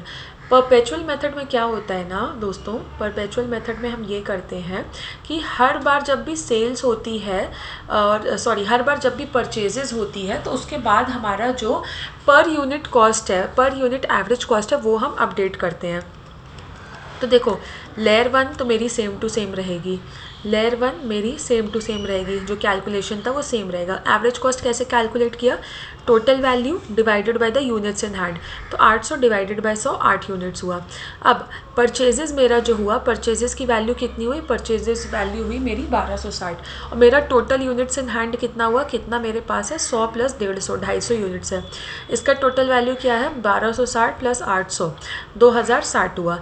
मेरा एवरेज कॉस्ट पर यूनिट यहाँ पे कितना होगा 2060 डिवाइडेड बाय 250, 2060 डिवाइडेड बाय 250। तो 8.24 मेरा क्या हो गया, 8.24 मेरा हो गया एवरेज कॉस्ट, जो कि मैं यूज़ करूँगी कैलकुलेशन अपने अगले सेल्स में। तो मैंने कितने का सेल किया, 180 इंटू 8.24 इतने का सेल हुआ। अब मेरा कितना यूनिट्स इन हैंड बचा, 250 माइनस 180, जो जितना मैंने यूनिट्स बेच दिया, ये 70 यूनिट्स हुआ। तो टोटल वैल्यू कितना हुआ, टोटल वैल्यू हो गया मेरा इसका 70 इंटू 8.24, 70 इंटू 8.24 576.8। अब यहाँ पे मेरा एवरेज कॉस्ट सेम रहेगा, क्योंकि सेल्स जब हम करते हैं तब हम अपना रिकैलकुलेट नहीं करते, सिर्फ जब जब परचेजेस होगी तब हम अपना एवरेज कॉस्ट को रिकैलकुलेट करेंगे in case of perpetual. Now coming to the purchases, अब फिर से परचेजेस हुआ 150 इंटू 8.8 कितना हुआ 1320 का। अब कितने यूनिट्स इन हैंड है 150 प्लस 70 220 हुआ। और टोटल वैल्यू इसका कितना हुआ 576.8 प्लस 1320, ये हो गया 1896.8। अब 1896.8 को हम 8.8 से डिवाइड कर देंगे, 1896.8 को मैं इससे 220 यूनिट से डिवाइड कर दूंगी, 1896.8 को 220 से डिवाइड कर दूंगी, तो 8.62 मेरा नया एवरेज कॉस्ट आ गया। इसका वैल्यू कितना होगा, इसका वैल्यू मेरा हुआ 862। यूनिट्स इन हैंड अब कितने बचे, 220 माइनस 100 120 बचा। और कितना मेरा एवरेज कॉस्ट है 8.62, तो मेरा टोटल वैल्यू कितना बचा 1034 is my ending inventory, 1034 is my ending inventory. और यही मेरा करेक्ट आंसर होगा, 1034 becomes my ending inventory. Okay, moving on to the next question. Question number 27 क्या कह रहा है, in a period of rising prices which inventory cost flow assumption will result in the lowest cost of goods sold and highest ending inventory. किस method में report करेगा, highest which will result in lowest cost of goods sold and highest ending inventory. जनवरी वाला सबसे सस्ता, मार्च वाला सबसे महंगा। तो lowest cost of goods sold मतलब कि जनवरी वाला हम रिकॉर्ड कर रहे हैं as my cost of goods sold. तो जनवरी वाला अगर मैं cost of goods sold recognise कर रही हूँ तो मतलब कि वो वाला मैं सबसे पहले आउट कर रही हूँ, तो यानी that is following first in first out वाला। और मार्च वाला सबसे महंगे वाला वो मेरा एंडिंग इन्वेंट्री में जा रहा है, तो यानी मैं कौन सा मेथड फॉलो कर रही हूँ, मैं फीफो मेथड फॉलो कर रही हूँ। Very simple. Coming to the question number 28। Question 28 को हम एक्सेल पे करेंगे तो ज़्यादा इजी रहेगा। क्वेश्चन 28 क्या कह रहा है, मैं इसको डिलीट करके रखती हूँ, चलो ठीक है, मैं क्वेश्चन यहाँ से पढ़ती हूँ। In a period of sustained rising prices a company that switches from FIFO to LIFO for inventory valuation would most likely experiences which of the following effects. अच्छा, इन नेट इनकम और income tax expense में क्या impact आ रहा है। अब देखो Jan Feb March में इतना इतना था मेरा। अब मैं अपना कॉक्स और एंडिंग इन्वेंट्री कैलकुलेट कर लेती हूँ। अब जैसे फीफो के केस में फर्स्ट इन फर्स्ट आउट यानी जनवरी वाला मेरा कॉग्स हो गया, और 10 + 9 19 मेरा एंडिंग इन्वेंट्री हो गया। लीफो के केस में 10 मेरा कॉग्स हो गया और एंडिंग इन्वेंट्री मेरा 8 + 9 17 हो गया। क्वेश्चन कह रहा है हम फीफो से लीफो की तरफ जा रहे हैं, फीफो से लीफो की तरफ जा रहे हैं तो मेरा कॉस्ट ऑफ गुड्स सोल्ड बढ़ रहा है कि नहीं, this is getting increased. If this is getting increased, cost of goods sold increased हो रहा है, तो मेरा प्रॉफिट क्या होगा, मेरा प्रॉफिट रिड्यूस होगा, मेरा प्रॉफिट कम होगा।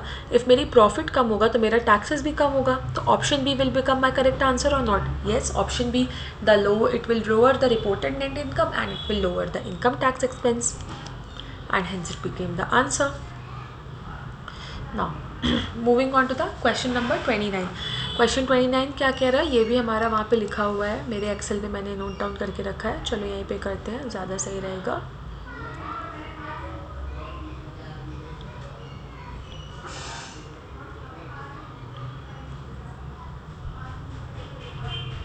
ओके अब देखो क्वेश्चन क्या कह रहा है, लास्ट लाइन पढ़ो। What is the total cost of goods sold recognize for the unit sold on 15 June, 15 जून को जो बेचा उसका क्या कॉस्ट ऑफ गुड्स सोल्ड है। क्वेश्चन क्या बोल रहा है कि Delcop wholesaler uses a moving average perpetual inventory system for part TR22, मतलब moving average perpetual inventory system है, तो यानी बिगनिंग इन्वेंट्री पे हम कैलकुलेट करेंगे एक एवरेज, फिर जब जब परचेजेस करेंगे तब हम कैलकुलेट करेंगे अपना इन्वेंट्री, तब हम अपना कैलकुलेट करेंगे, sorry not inventory, average cost per unit. अब दिया हुआ है 1 जून को कितना दिया, 400 यूनिट्स एट द रेट 12, और फिर 8 जून को परचेज़ किया 300 यूनिट एट 12.5, फिर 15 जून को सेल किया 500 यूनिट, कितना पे सेल किया वो भी हम कैलकुलेट करेंगे। तो अब चलो हम अपना एवरेज कॉस्ट कैलकुलेट करना शुरू करते हैं, क्योंकि इससे ही हमारा ये सेल्स डिटरमाइन होगा। सेल्स का यूनिट दिया हुआ है तो इसी से हमारा cost of goods sold determine होगा।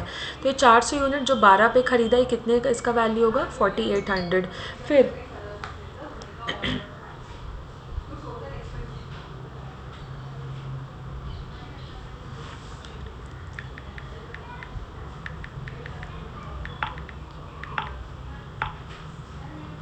ओके अब यूनिट्स इन हैंड कितने हुए मेरे, 400 मेरे हाथ में है, इसका टोटल वैल्यू कितना है 4800। सो 4800 divided by 400, 12 is again my average cost per unit.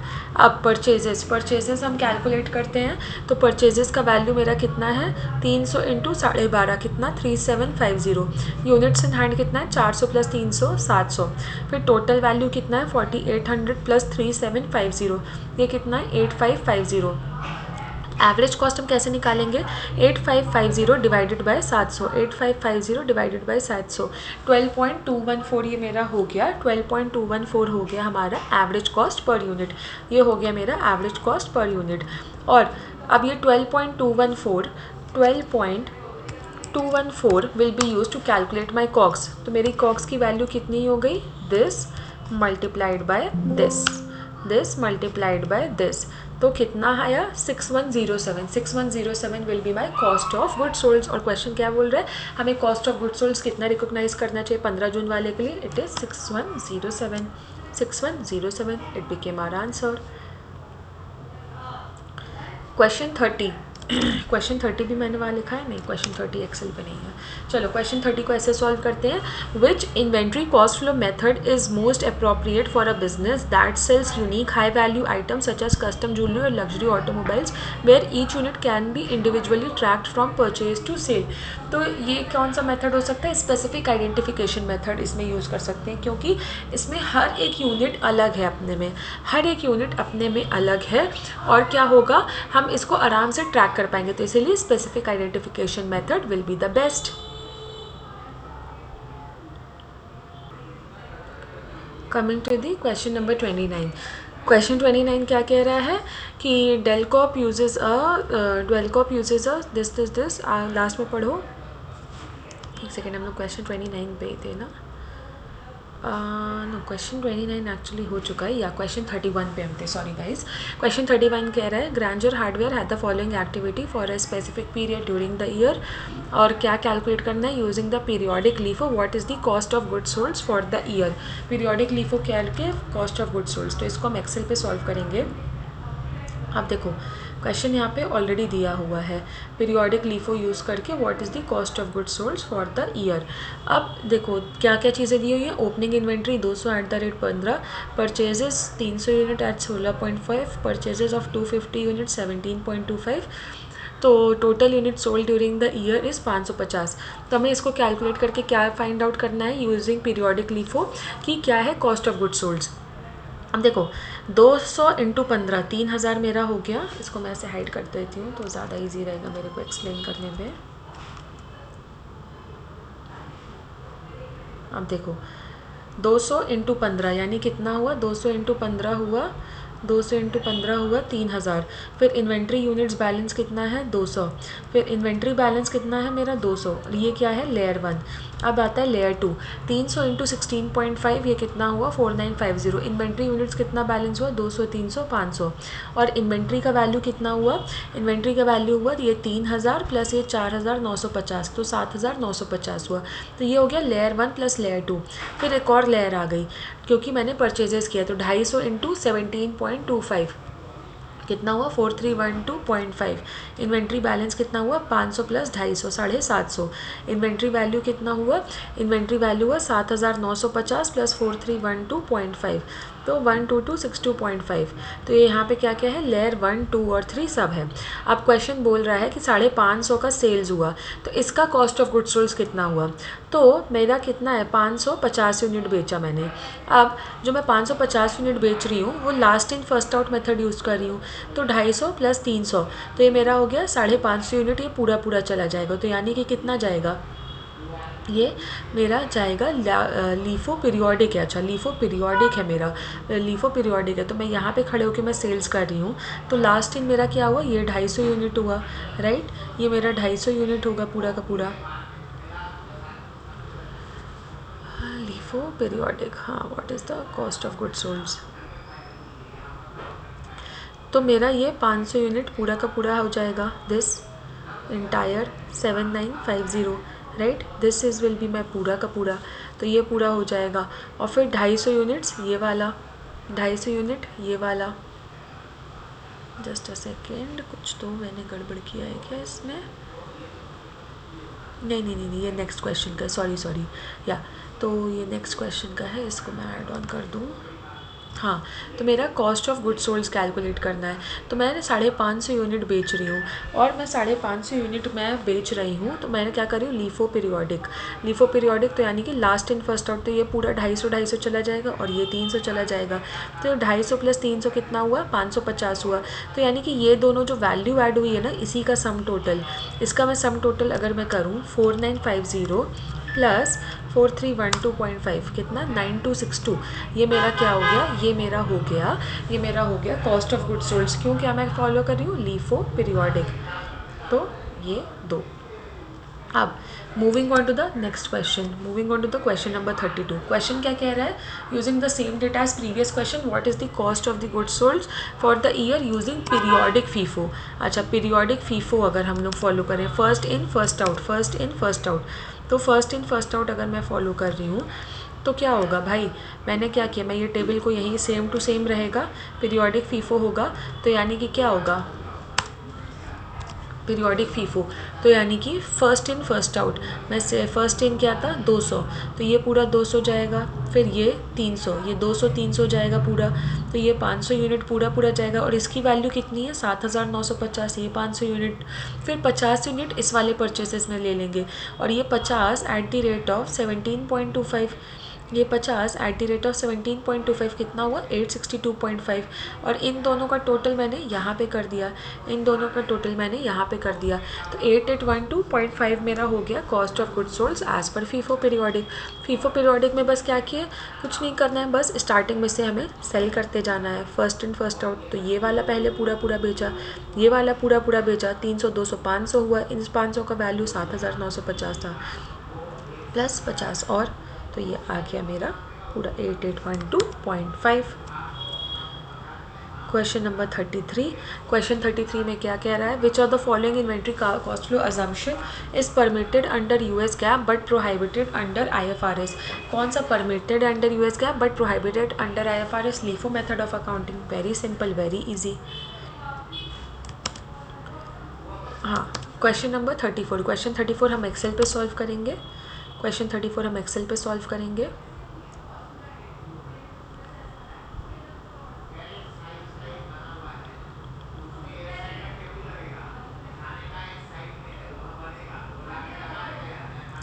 ठीक है, अब देखो question 34, Ferris distributors reported the following for product K during the month. Opening inventory दिया है, परचेजेस दिया है, रिटर्न्स दिया है, फीफो पीरियोडिक को यूज़ करके value of ending inventory at month and.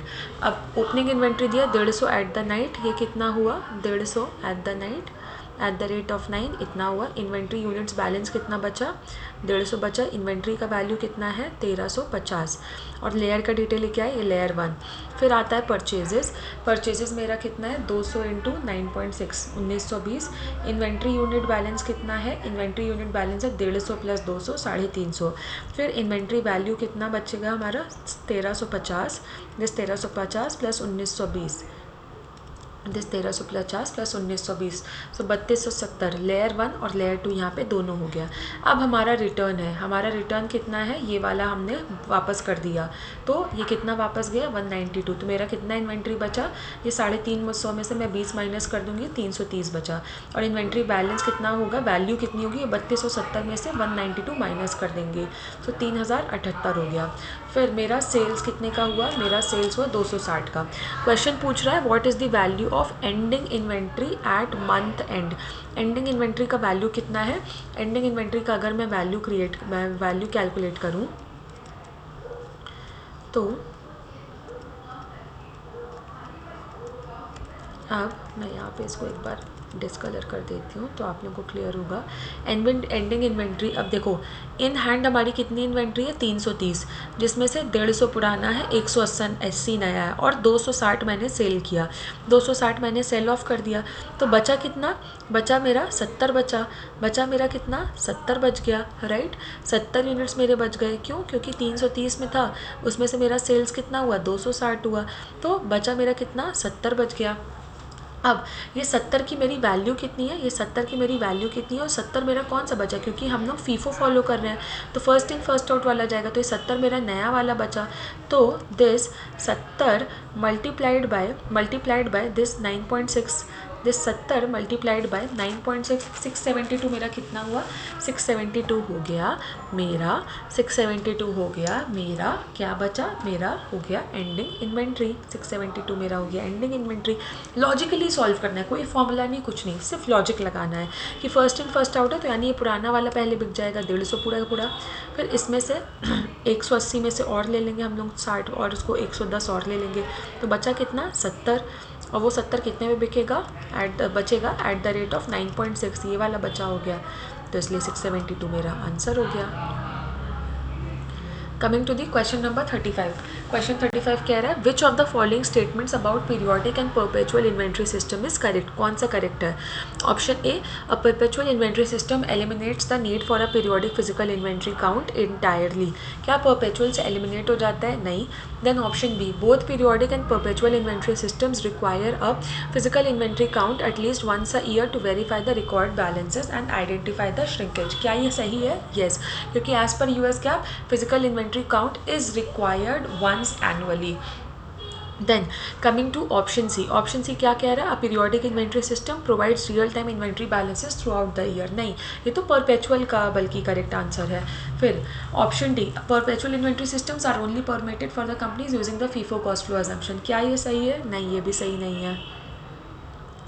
Coming to the question number 36, from a financial reporting perspective, which of the following is a key reason an entity maintains continuous updated inventory records rather than relying solely on the periodic physical inventory counts। मतलब कौन सा इनमें से option सही है जो ये justify कर रहा है कि परपेचुअल ज़्यादा सही है as compare to the periodic. Option A to determine the exact market value of inventory for insurance purposes. Insurance purposes के लिए क्या डिटरमाइन करना है, ये सही है, नहीं, इस रीज़न से हम नहीं बनाते। Then option B to provide more timely and accurate cost of goods sold and inventory balances for interim financial reporting and to help identify discrepancies through comparison with physical counts. क्या ये सही answer है, yes, ये सही answer है, क्योंकि इसी reason से कि हम सही समय पे अपने कॉस्ट ऑफ गुड्स सोल्ड और इन्वेंट्री बैलेंस को कैलकुलेट कर पाएँ जब हम अपना इंटरिम इंटरिम फाइनेंशियल रिपोर्टिंग, जो मिड ईयर या क्वार्टरली फाइनेंशियल रिपोर्ट है वो इशू कर रहे हैं, तो उसमें वो सही वैल्यूज़ रिफ्लेक्ट करें, इसीलिए परपेचुअल इन्वेंट्री सिस्टम ज़्यादा प्रेफर्ड है rather than periodic. Option C, to eliminate the need for any physical inventory verification. क्या ऑप्शन सी करेक्ट है? नहीं, ऑप्शन सी करेक्ट नहीं है, क्योंकि इससे फिजिकल इन्वेंट्री वेरिफिकेशन की नीड नहीं खत्म होती है। हम लोग भले ही परपेचुअल फॉलो करें, but still we need to do what, we need to do what, we need to do this, we need to count it. Then option D, to comply with the income tax filing deadlines only word आ गया, again ये तो गलत answer हो गया, तो इस automatically मैंने इसको वेस्ट रीजन से एलिमिनेट कर दिया। एंड ऑल्सो ये गलत है ही, क्योंकि इनकम टैक्स फाइलिंग रीजन्स की वजह से हम सिर्फ परपेचुअल मेथड को नहीं यूज़ कर सकते। क्वेश्चन 37 यहाँ पे है, नहीं 41 और 46 है। क्वेश्चन 37 क्या कह रहा है? An item of inventory was purchase for 620, it is expected to sell for 950, but 180 must be spend to complete and sell it. Current replacement cost दिया है, सब दिया है। LCNRV मेथड यूज़ करना है, लोअर ऑफ कॉस्ट और net realisable value method use करना है। अच्छा, अब लोअर ऑफ कॉस्ट और net realisable value method use करना है, तो कॉस्ट हमारा क्या दिया हुआ है? कॉस्ट मेरा दिया हुआ है 620 दिया है। फिर मेरा NRV, मेरा NRV क्या होगा? NRV क्या होगा मेरा? 950 माइनस 180, 950 माइनस 180, 770 हो गया मेरा net realisable value. Because net realisable value क्या है? This is, it will be my selling price minus the cost to cell, तो 770 हो गया। तो लोअर ऑफ बोथ क्या है? 620, 620 क्या है मेरा? 620 हो गया मेरा मेरा कॉस्ट हो गया एज पर दिस मेथड। सो 620 मेरा करेक्ट आंसर हो गया। कैसे करेक्ट? दोनों में से कम क्या है? लोअर ऑफ कॉस्ट और net realisable value 20 is the lower, 620 is the lower one, so that will be my value, that will be my value. Now coming to the next question, question number 38, an item of inventory has a cost of 3400 and an estimated net realizable value of 2900. What is the required accounting treatment under the lower of cost and net realizable value? दोनों में से क्या कम है? दोनों में से क्या कम है? तो पहली बात तो एक चीज़ मैंने एक्सप्लेन की थी कि अगर मेरा नेट रिलाइजेबल वैल्यू कॉस्ट से कम है तो हम क्या करेंगे? इन्वेंट्री की वैल्यू राइट डाउन करेंगे। कितने से राइट डाउन करेंगे? जो भी डिफरेंस हुआ। तो दोनों में डिफरेंस कितना है? 500 का, तो 500 से मेरी इन्वेंट्री की वैल्यू हम राइट डाउन करेंगे। तो inventory should be written down to 2900 with $500 difference recognised as an expense. So option B becomes the correct answer. Question number 39. A company using LIFO applies the lower of cost or market rule to a specific inventory item. The following data is available. ये data है, so क्या इसका value होना चाहिए? तो ये LCM method हम लोग फॉलो करेंगे क्योंकि LIFO है। तो पहली बात तो कॉस्ट मेरा कितना है? कॉस्ट मेरा दिया हुआ है ओरिजिनल कॉस्ट 150। अब हमें मार्केट वैल्यू कैलकुलेट करना है। मेरा मार्केट कितना होगा? मेरा मार्केट वैल्यू कितना होगा? तो पहले मैं सीलिंग लिखूँगी, मेरा सीलिंग, फिर मेरा रिप्लेसमेंट कॉस्ट, फिर मेरा फ्लोर। इन तीनों का मिडिल वैल्यू होगा मेरा मार्केट वैल्यू। अच्छा, मेरा सीलिंग कितना दिया हुआ है? मेरा ceiling will be my NRV, तो मेरा सीलिंग कितना है?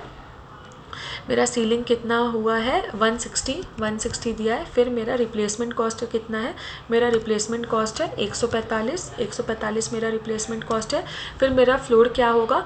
मेरा फ्लोर होगा net realisable value minus the normal profit margin. तो वो कितना दिया हुआ है? फ्लोर मेरा ऑटोमेटिकली 130 कैलकुलेटेड है। इन तीनों का मिडिल वैल्यू कितना हुआ? इन तीनों का बीच का 130, फिर 145, फिर 160।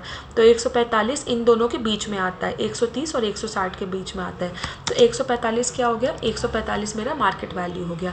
और हमें क्या लेना है? Middle of the two, middle of the cost and the market value, middle of the cost and the market value which is 145. 145 becomes my what? 145 will become my cost of the inventory. Coming to the question number 40. Question 40 क्या कह रहा है? A company using LIFO applies the lower of cost or market rule to another inventory item. Which of the following with the following data? So क्या पूछ रहा है? At what amount should this inventory be valued? तो again LCM method use करना है। तो cost कितना है? कॉस्ट हो गया मेरा 190 हो गया, कॉस्ट हो गया 190 हो गया। अब हमें अपनी मार्केट वैल्यू डिटरमाइन करनी है। मेरी मार्केट वैल्यू क्या है? मेरी मार्केट वैल्यू कैसे होगी? पहले मैं लिखूँगी सीलिंग, पहले मैं लिखूँगी सीलिंग, फिर मैं लिखूँगी अपना रिप्लेसमेंट कॉस्ट, फिर मैं लिखूँगी अपना फ्लोर। ठीक है, अब मेरा फ्लोर कितना दिया हुआ है, फ्लोर क्वेश्चन में डायरेक्टली दिया है ये 175, फिर रिप्लेसमेंट कॉस्ट कितना दिया हुआ है मेरा, क्वेश्चन में रिप्लेसमेंट कॉस्ट मेरा दिया हुआ है 210। एग्ज़ाम में जब भी क्वेश्चन है बस सीधा सीधा सारी चीज़ें लिखते जाओ, बहुत इजी हो जाएगा। फिर मेरा सीलिंग कितना दिया हुआ है, मेरा सीलिंग दिया हुआ है 195। अब 190 सीलिंग और फ्लोर इन तीनों को मैं अरेंज कर लूँ तो पहले 175 आएगा, फिर 195 आएगा, फिर 210 आएगा। तो मेरा मार्केट वैल्यू इन तीनों का बीच का फिगर, इन तीनों के बीच का फिगर क्या है, इन तीनों का बीच का फिगर है 195। सो 195 बिकम्स माई मार्केट वैल्यू। अच्छा, इन दोनों में से कम क्या है, इन दोनों में से कम है 190, लोअर ऑफ कॉस्ट और मार्केट, तो 190 इज़ माई लोअर, तो 190 becomes the value of my inventory, 190 becomes the value of my inventory. बस simple, sorted. Now coming to the next question, question number 41। question 41 को हम एक्सेल पे करेंगे अपने। Okay guys, starting with question number 41। So question 41 क्या कह रहा है, क्वेश्चन 41 ये कह रहा है,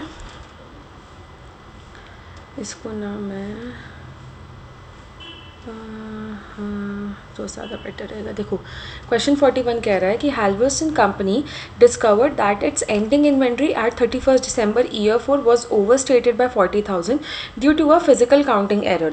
This error was not corrected until after year 5 financial statements were issued. What is the net effect of this error reported on the net income for year 4 and year 5? अच्छा, अब जैसे कि हमको पता है कि जो एंडिंग इन्वेंट्री में ओवर स्टेटमेंट या अंडर स्टेटमेंट एरर होता है वो सेल्फ करेक्टिंग एरर होता है।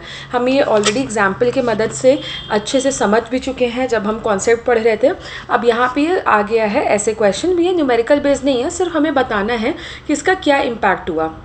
अच्छा, कॉस्ट ऑफ गुड्स सोल्ड्स का फॉर्मूला क्या होता है, beginning inventory plus purchases minus ending inventory.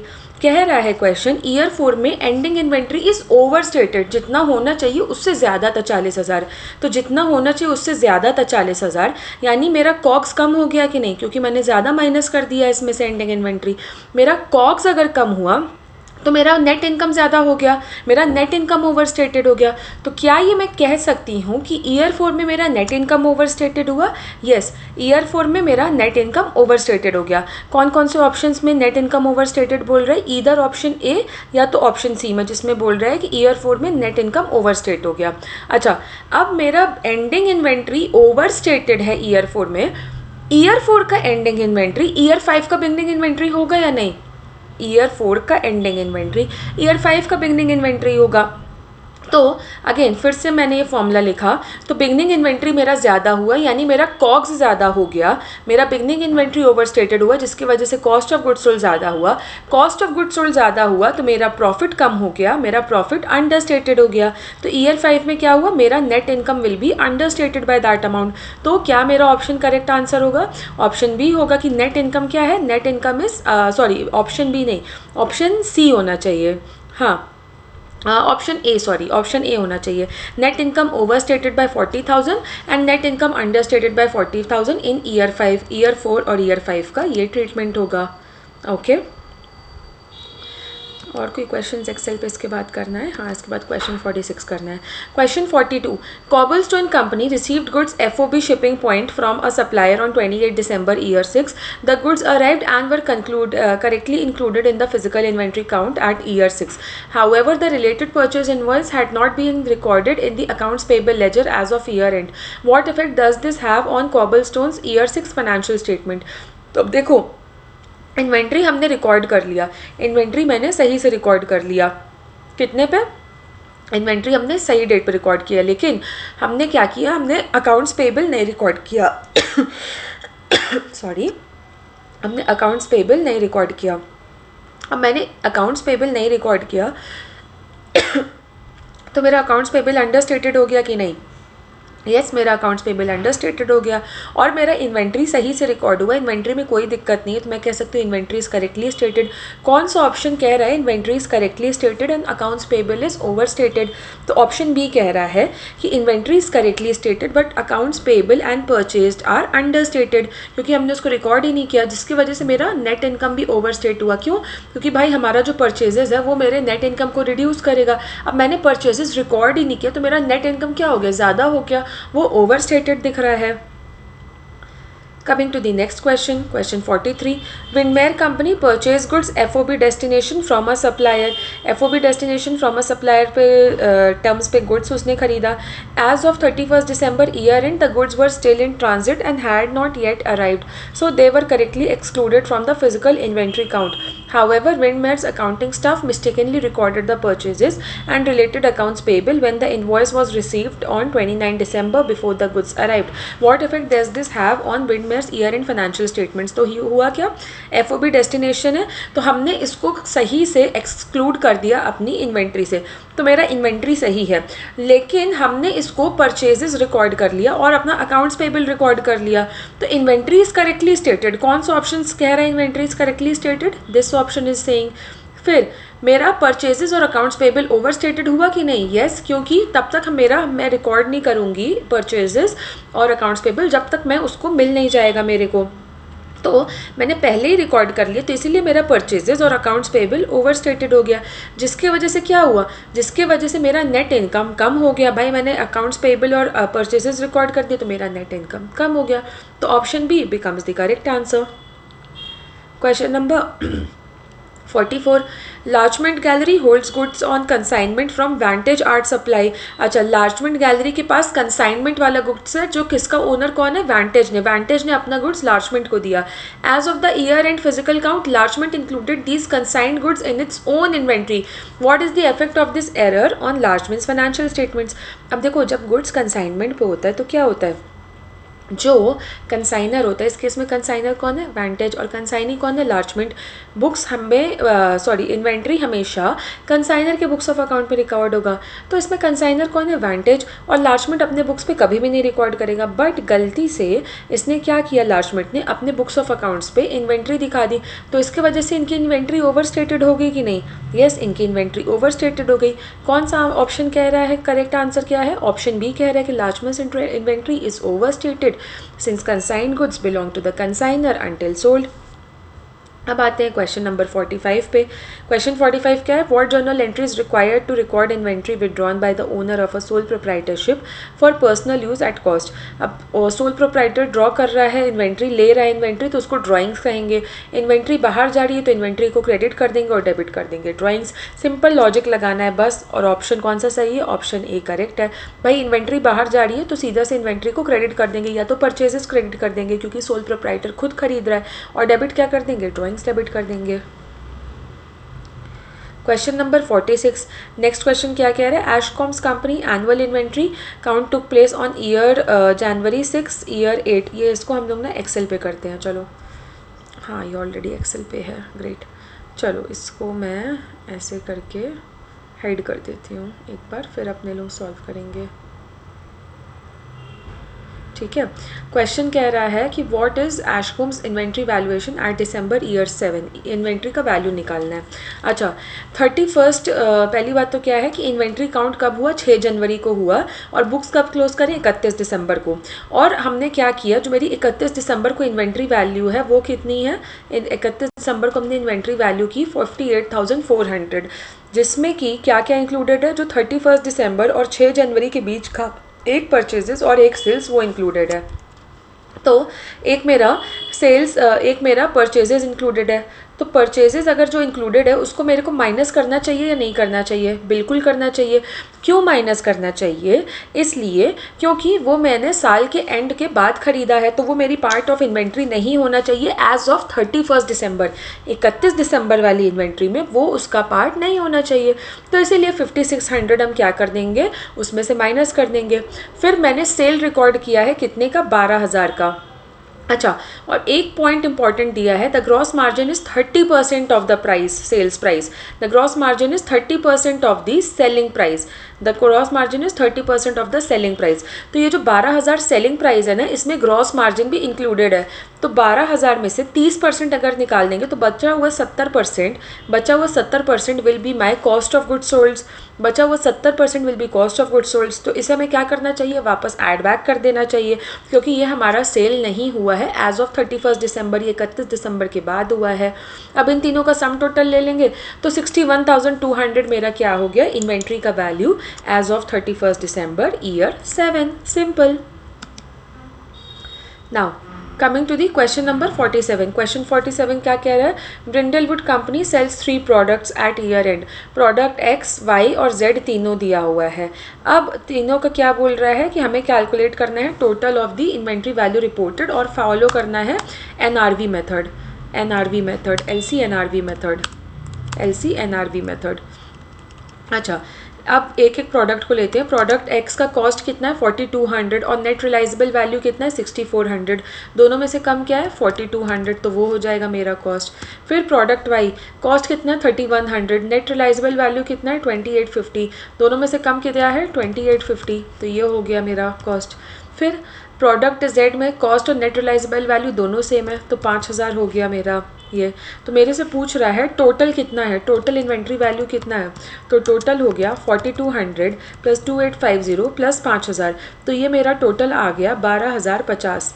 ये मेरा टोटल आ गया 12050। तो ये हो गया मेरा correct answer, 12050। Coming to the question number 48। Question 48 कह रहा है, a company previously wrote down an item of inventory below its original cost due to a decline in its net realisable value. Inventory का दाम हमने घटा दिया था क्योंकि उसकी नेट रिलाइजेबल वैल्यू जो है एनआरवी जो है वो घट गया था। In a subsequent period the net realisable value recovers and now exceeds its items current carrying amount though it remains below the original cost. मतलब उसका एनआरवी अगले साल में जाके बढ़ गया, लेकिन जो अभी का कैरिंग अमाउंट है, अभी जो रिड्यूस्ड कॉस्ट है उससे ज़्यादा हुआ, लेकिन ओरिजिनल कॉस्ट जो हमने घटाया था जिस दाम से उससे कम ही है। तो ये ट्रीटमेंट को हम कैसे रिकॉर्ड करेंगे अंडर यूएस गैप और आईएफआरएस। तो गाइज अगर आपको याद हो, हम लोग जब गैप में क्या करते हैं, कभी भी reversal of inventory write down is not at all allowed, वो अलाउड ही नहीं है, तो ये चीज़ ध्यान रखो। बट आईएफआरएस में रिवर्सल अलाउड है, लेकिन up to the value of the original cost. Option है मेरे को साफ साफ क्लियरली दिख रहा है कि IFRS permits the write down to be reversed up to the original cost और US GAAP prohibits the reversal of an inventory write down. तो option A becomes my correct answer. Question number 49। Question 49 क्या कह रहा है, on December 30 year 6 Thistlewood company recorded a sale and related receivable for goods that were not actually shipped to the customer until January 3. The goods were still on the Thistlewood's premises and were correctly included in year 6 physical inventory count. What effect does this error have on Thistlewood's year 6 financial statements? Again, सही मैंने record तो कर लिया है अपने inventory को, inventory is मेरी find, but मैंने इसको सेल रिकॉर्ड कर लिया। अब सेल मेरा रिकॉर्ड हो गया तो सेल की वजह से इनकम भी रिकॉर्ड हो गया, और जबकि वो नहीं होना चाहिए था। तो मेरा सेल और इनकम दोनों क्या हो गया, ज़्यादा हो रहा है, यानी कि वो क्या हो रहा है, ओवर स्टेटेड हो रहा है। वो क्या हो रहा है, ओवर स्टेटेड हो रहा है। तो option A becomes the correct answer. Then last question for the day guys, which of the following disclosures related to inventory is specifically required in notes to financial statements? क्या disclosure ज़रूरी है इनमें से कौन सा जो कि हमें नोट्स टू फाइनेंशियल स्टेटमेंट्स में दिखाना चाहिए? Option A the exact physical location of all inventory warehouses, नहीं, लोकेशन डिस्क्लोज करना is not important. Then option B the accounting policies adopted for measuring inventory including the cost formula used such as FIFO और weighted average. क्या ये option सही है? Yes, क्योंकि कौन सी अकाउंटिंग पॉलिसी हम यूज़ कर रहे हैं वो हमें डिस्क्लोज करना ज़रूरी है हमारे नोट्स टू फाइनेंशियल स्टेटमेंट में। Then option C the names of all suppliers from whom inventory was purchase during the year. जितने सप्लायर्स है क्या उनका नाम लिस्ट करना ज़रूरी है? नहीं, ये भी बिल्कुल ज़रूरी नहीं है। और फिर lastly a day by day record of all inventory purchases and sales transaction, क्या डे बाय डे रिकॉर्ड करना ज़रूरी है? बिल्कुल भी नहीं है। तो इसीलिए ऑप्शन बी हमारा करेक्ट आंसर हो गया। आई होप ये सारे क्वेश्चंस की मदद से आप लोगों को ये सारे कॉन्सेप्ट्स बहुत अच्छे से क्लियर हो गए होंगे, भले ही वो इन्वेंट्री हो, अकाउंट रिसीवेबल हो, इंटीग्रेटेड रिपोर्टिंग हो। अगर आपको कोई भी डाउट्स हैं इनमें से किसी भी क्वेश्चंस में, प्लीज़ हमारे पास मैसेज करिए, हमें रीच आउट करिए, और हम लोग बहुत खुश होंगे आपकी मदद करके। Thank you so much.